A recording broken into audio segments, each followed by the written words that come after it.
दोस्तों, क्या आपने कभी सोचा है कि एक पिता का दर्द कितना गहरा हो सकता है जब उसकी बेटी की न्याय की पुकार राजनीति के शोर में दब जाती है।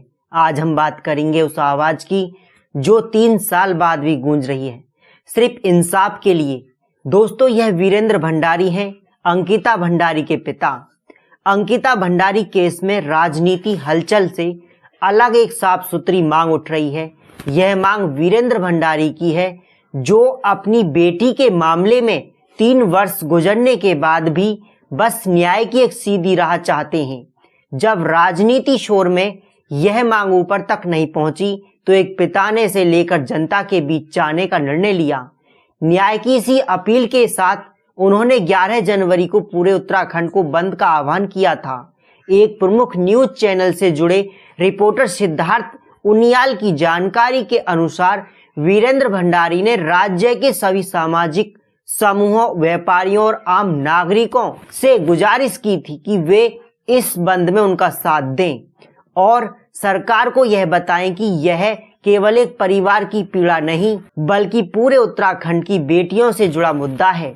वीरेंद्र भंडारी मानते हैं कि अंकिता सिर्फ उनकी बेटी नहीं थी, वह हर उस परिवार की बेटी का प्रतिनिधित्व करती है जो आज भी इस प्रश्न का उत्तर तलाश रहा है कि आखिर वह महत्वपूर्ण व्यक्ति का नाम क्यों छुपाया जा रहा है। वीरेंद्र भंडारी ने स्पष्ट कहा कि जब इस मामले की शुरुआत ही एक प्रमुख व्यक्ति के कोण से हुई थी तो उस व्यक्ति का नाम क्यों नहीं खोला जा रहा।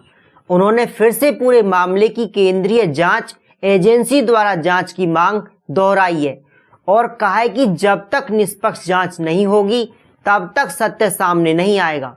3 मुख्य संदिग्ध हैं, सौरभ भास्कर, अंकित गुप्ता और पुलकित आर्य, और इनकी कॉल रिकॉर्डिंग 17 सितंबर से 23 सितंबर 2022 तक की निकाली जाए।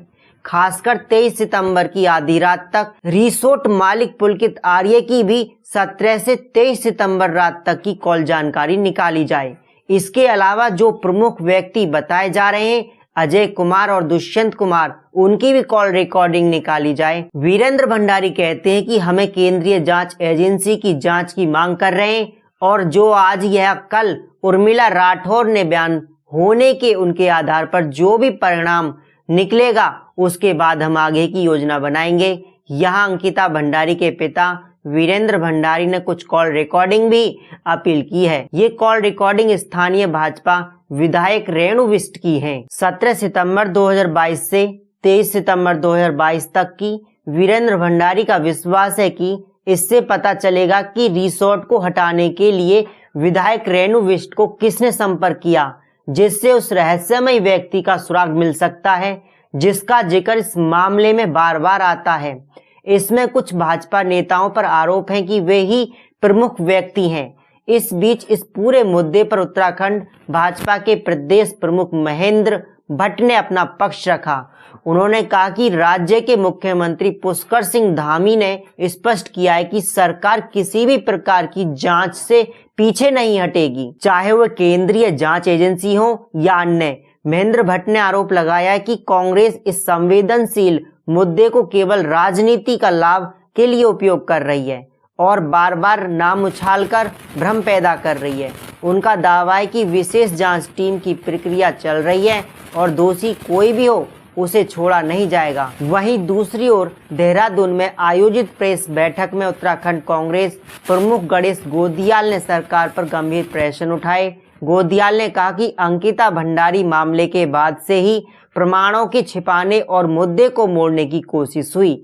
उन्होंने बताया कि कांग्रेस ने एडीजी कानून व्यवस्था को प्रश्नों की सूची दी जिसमें पूछा गया था कि क्या अंकिता के कमरे को हटाने का निर्देश मुख्यमंत्री स्तर से आया था, लेकिन उन प्रश्नों का कोई उत्तर अब तक नहीं मिला। इन नए आयामों के साथ यह पूरा मामला और अधिक जटिल होता जा रहा है।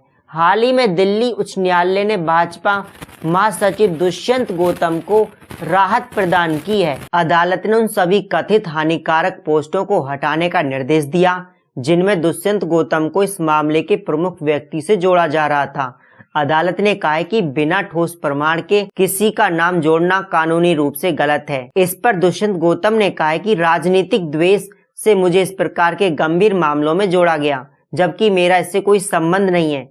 लेकिन प्रश्न यहाँ समाप्त नहीं होते हैं, क्योंकि इसी मामले में उर्मिला सनावर राठौर अब भी दावा कर रही हैं कि उनके पास कई महत्वपूर्ण प्रमाण हैं जो सही समय पर पेश किए जाएंगे। उर्मिला सनावर पूर्व भाजपा विधायक सुरेश राठौर की पत्नी है। हालांकि सुरेश अब उर्मिला से किसी संबंध से इनकार करते हैं और यहीं से मामला फिर उसी बिंदु पर लौट आता है जहां से शुरू हुआ था। प्रमुख व्यक्ति कौन है? अब जब अंकिता के पिता खुद जनता के बीच आने का फैसला कर चुके हैं तो यह सिर्फ एक बंद नहीं है, यह एक संकेत है। संकेत उस व्यवस्था के लिए जो 3 वर्ष के बाद भी एक नाम नहीं बता पाई। प्रश्न सिर्फ यह नहीं है कि प्रमुख व्यक्ति है कौन, प्रश्न यह है कि इस व्यवस्था में सत्य तक पहुंच सामान्य लोगों के लिए इतना चुनौतीपूर्ण क्यों है। दोस्तों, हमारा ये घटना सुनाना और किसी का दिल दुखाना नहीं और किसी को परेशान करना नहीं, हमारा उद्देश्य जागरूक करना है। दोस्तों, वीडियो में एक छोटा सा कमेंट कीजिए, वीडियो को लाइक कर दीजिए और साथ में चैनल को सब्सक्राइब कीजिए ताकि हमारा हौसला बढ़ता रहे। नमस्कार दोस्तों।